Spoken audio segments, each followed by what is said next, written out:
आपको कैसा लगेगा ये जान के कि आपका फेवरेट म्यूजिक आर्टिस्ट उतना पैसा नहीं कमाता जितना आप सोचते हैं, बल्कि उसके साथ तो धोखा हो रहा है, या आपका फेवरेट म्यूजिक बैंड ओवरवर्क्ड और अंडरपेड है, या फिर इस पूरी म्यूजिक इंडस्ट्री को कैसे माफिया और अंडरवर्ल्ड रन करते हैं। जी हाँ, ये बातें सुनकर आप अपने ईयरफोन की तरफ देखकर सोचेंगे कि भैया गाने सुनो या सुनना अब अपराध हो चुका है। शुरुआत करते हैं शेडी ओनरशिप कॉन्ट्रैक्ट्स को लेकर। सितंबर 2021 में टेलर स्विफ्ट ने अपने फेमस एल्बम फियरलेस को री रिकॉर्ड करा काफी सालों के बाद। उसके पीछे का कारण यह था कि जब ये 15 साल की थी तब एक रिकॉर्ड लेबल ने इनके साथ 13 साल का कॉन्ट्रैक्ट साइन करा था। इसका नाम था बिग मशीन रिकॉर्ड लेबल। और जब ये कॉन्ट्रैक्ट लगभग खत्म होने वाला था तब स्कूटर ब्रॉन, जो कि मैनेजर है डेमी लोवाटो, जस्टिन बीबर और अरियाना ग्रांडे के, इन्होंने इस रिकॉर्ड लेबल को खरीद लिया। टेलर स्विफ्ट इस डील से पहले भी अपने म्यूजिक को लेकर लीगल फाइट कर रही थी। उनका बस ये कहना था कि भैया मुझे मेरे म्यूजिक के राइट दे दो। I think I'm better at standing up for myself when I've been wronged. So that's something that I think also comes with growing up. और जब इस मैनेजर ने इस रिकॉर्ड लेबल को खरीद लिया तो टेलर स्विफ्ट को लगा कि अब तो मुझे राइट मिलेंगे भी नहीं, बल्कि अब तो ये एल्बम चलना भी बंद हो जाएंगी, क्योंकि मेरे कॉम्पिटिटर सिंगर्स को ये इंसान मैनेज करता है। I knew he would sell my music. I knew he would do that. I couldn't believe who he sold it to, because we've had endless conversations about Scooter Braun.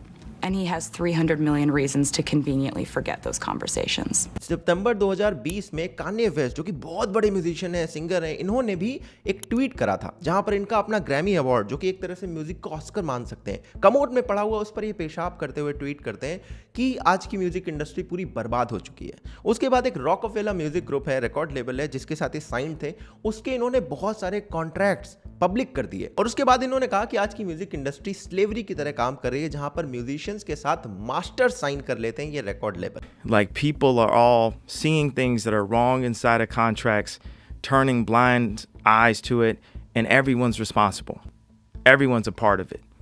Masters का मतलब ये होता है कि आपका music, आपका गाना कहाँ कहाँ पर प्ले होगा, कैसे प्ले होगा, कब प्ले होगा और कैसे नहीं प्ले हो सकता, और उन सब की तरह से जो पैसा बनेगा वो ये सब कुछ रिकॉर्ड लेबल कंट्रोल करता है, और आर्टिस्ट को बस छोटी सी फीस मिलती है, which Kanye West thinks is not right. अब ये तो बात हुई कान्ये और टेलर स्विफ्ट की। जब इतने बड़े बड़े म्यूजिक आर्टिस्ट इस तरह से परेशान हैं, तो छोटे छोटे म्यूजिक आर्टिस्ट जो अभी उतना पॉपुलर भी नहीं है, उनकी क्या हालत होगी ये आप सोच कर देखिए। ये पूछ सकते हैं कि अगर आर्टिस्ट के साथ इतनी प्रॉब्लम है तो भैया रिकॉर्ड लेवल के साथ साइन ही मत करो।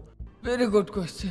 That brings us to point number 2, record label monopoly. Music पूरी दुनिया में $15 बिलियन की इंडस्ट्री है, और उसको 3 म्यूजिक ग्रुप्स सोनी, वार्नर और यूनिवर्सल 89% कंट्रोल करते हैं। तो भैया जाओगे तो जाओगे कहां? या तो डायरेक्टली इनसे साइंड होगे, या किसी और रिकॉर्ड लेबल के साथ साइंड होगे, जो कहीं ना कहीं से पार्शियली इनके द्वारा ही ओन्ड होंगे। और अगर आप इनके साथ साइन नहीं होते हो, सोचते हो कि चलो ठीक है मैं तो इंडिपेंडेंट हूं, स्पॉटिफाई पर रजिस्टर करा दूंगा, आपका लक बहुत छोटा पड़ जाएगा, क्योंकि स्पॉटिफाई पर आप जा सकते हो, मगर आपको स्ट्रीम्स कैसे आएंगी? स्पॉटिफाई की जो सबसे पॉपुलर प्लेलिस्ट होती है उसमें आप इंक्लूडेड कैसे होगे? क्योंकि ये सारी चीजें बैक एंड पर म्यूजिक रिकॉर्ड लेवल के थ्रू मैनेज होती हैं, और अकेले लिस्ट करा के अकेले स्ट्रीम लाना is 1 out of 1 million chances, जो कुछ लोगों के साथ होता है, मगर सबके साथ होना इम्पॉसिबल है। अब बात बिजनेस की चलिए तो बात पैसे की भी होनी चाहिए। Point number 3, who controls this record label. एक बहुत इंटरेस्टिंग आर्टिकल मुझे मिला था जहां पर इंटरनेशनल रिकॉर्ड लेबल के पीछे जो माफिया का इन्वॉल्वमेंट था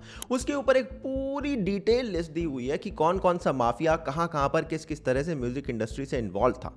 और अगर आप भारत में भी देखें तो टी सीरीज कितना बड़ा नाम है, उसके फाउंडर की जो डेथ हुई थी उस मर्डर के पीछे भी अंडरवर्ल्ड का हाथ बताया गया था। जब संजय दत्त अरेस्ट हुए तो बॉलीवुड में अंडरवर्ल्ड का कितना इन्वॉल्वमेंट है ये ओपनली सबके सामने पब्लिक में आ गया। उसके बाद तो आपने देखी होंगी दाऊद इब्राहिम और अलग अलग लोगों के साथ बॉलीवुड की पार्टियां हो रही हैं और सेलिब्रेशन हो रहा है। इसके अलावा अंडरवर्ल्ड के पैसे कैसे मूवीज में लगते थे और कैसे सॉन्ग्स में लगते थे ये भी आपने बहुत पढ़ा होगा। कौन किस मूवी में एक्ट करेगा, किसका सॉन्ग कहां पर आएगा, कौन से सिंगर को काम मिलना बंद हो जाएगा, ये सब चीजें भी ऐसे डिसाइड होती हैं। सोनू निगम और अरिजीत सिंह इसके बहुत अच्छे एग्जाम्पल है, जो इतने तगड़े सिंगर होने के बावजूद इन्हें अचानक से काम मिलना बंद हो गया। ये हिंट भी करते हैं कि हमें कहीं ना कहीं से प्रेशर आया था। फिल्मों से बड़ा माफिया म्यूजिक में है अनफॉर्चुनेटली। मैं थोड़ा लकी था कि मैं बहुत कम उम्र में आ गया था, तो मैं इस चंगुल से निकल गया। लेकिन जो नए बच्चे आए हैं ना, उनके लिए बहुत मुश्किल है, बहुत मुश्किल है। तो जो कुछ लोगों की कंट्रोल बॉलीवुड पर चलती है, उनके तार कैसे अंडरवर्ल्ड से जुड़े हुए हैं या म्यूजिक इंडस्ट्री को अंडरवर्ल्ड कैसे कंट्रोल करता है, अगर आप थोड़ी सी रिसर्च करने की कोशिश करेंगे तो आपको ये सारे तार बड़े साफ साफ जुड़ते हुए दिख जाएंगे। हमने कान्ये वेस्ट और टेलर स्विफ्ट के साथ यूएस की बात करी, हमने बॉलीवुड के साथ भारत की बात करी, अब चलते हैं साउथ कोरिया और यहां देखते हैं के पॉप इंडस्ट्री के बारे में। ब्लैक पिंक और बीटीएस बड़ा पॉपुलर है, सबने नाम सुना है, मगर के पॉप इंडस्ट्री इससे कहीं ज्यादा बड़ी है और लगातार बूम कर रही है। यहाँ के रिकॉर्ड लेबल दरअसल एक कॉम्पिटिशन चलाते हैं जहां पर 15-15, 16-16 साल के बच्चों को ये लेकर आते हैं। ये सिलेक्शन प्रोसेस बहुत टफ है, 700 में से किसी एक का सिलेक्शन होता है और जिसका हो जाता है उसके बाद क्या होता है ये सुनकर शायद आप चौंक जाएंगे। इन बच्चों को किसी भी रिलेशनशिप में जाने की परमिशन नहीं होती, चाहे 20 साल के हो जाए, 25 साल के हो जाए, 30 साल के। जब तक ये बैंड में ये कोई भी रोमांटिक रिलेशनशिप नहीं रख सकते किसी भी इंसान के साथ। इन्हें खाने के लिए सिर्फ 8 कागज के कप के बराबर खाना मिलता है जिसमें ग्रेन्स, वेजिटेबल, फूड सारा कुछ इंक्लूडेड होता है एक दिन के लिए। और जिम इन्हें करनी पड़ती है डेली के डेली और उसके बाद प्रैक्टिस। ये कहते हैं कि हमारे पास जिम, स्टूडियो और सोने के अलावा टाइम ही नहीं बचता कि हम खाना भी खा पाएं और उसमें भी इतनी सारी पाबंदी लगी है।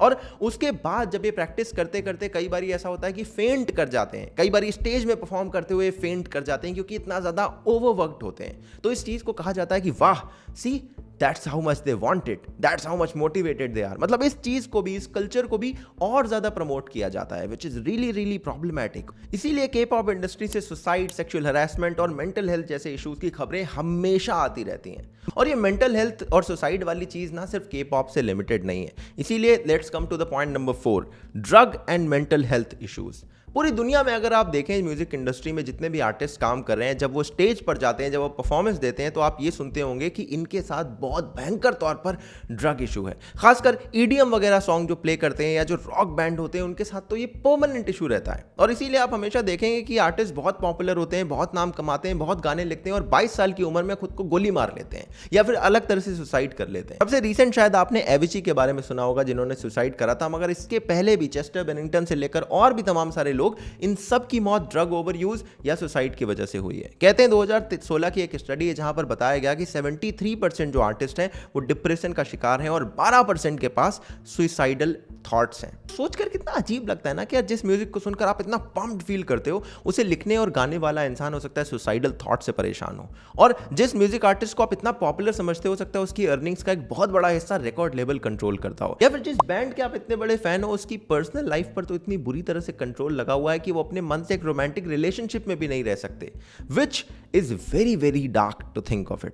एंड मैंने जब ये चीजें सुनी तो आई वाज शॉक्ड एंड मुझे लगा मुझे आपके साथ शेयर करनी चाहिए। If you like this video, share it with others. Thanks for watching this video. आपसे मिलूंगा अगले वीडियो में, तब तक के लिए अपना ध्यान रखिएगा। जय हिंद, वंदे मातरम।